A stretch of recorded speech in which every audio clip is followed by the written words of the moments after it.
நெறைய பணம் சார்ந்த விஷயங்கள் இதுக்கெல்லாம் பேசுறோம். ஆ, இப்ப குடும்பத்துல பார்த்தீங்கன்னு வச்சுக்கோங்களேன், நீங்க சொன்ன மாதிரி தான். பணமே இருந்தாலும் வந்து அந்த வீட்ல வந்து நிம்மதியே இருக்காது. ம். அது எதனால அப்படி இருக்குது? அத வந்து சரி பண்றதுக்கு, இப்ப நிம்மதியான ஒரு சூழல் வரணுன்றதுக்கான ஏதாவது ஒரு விஷயங்கள் இருக்கா?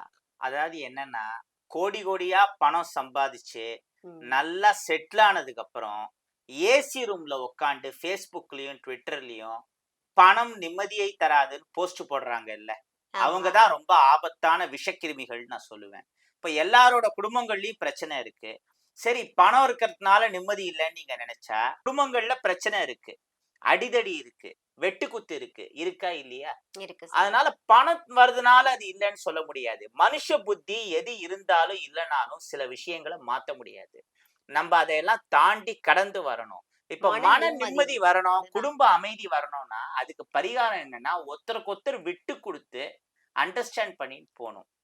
இதெல்லாம் பரிகாரத்தால மாத்த முடியாது.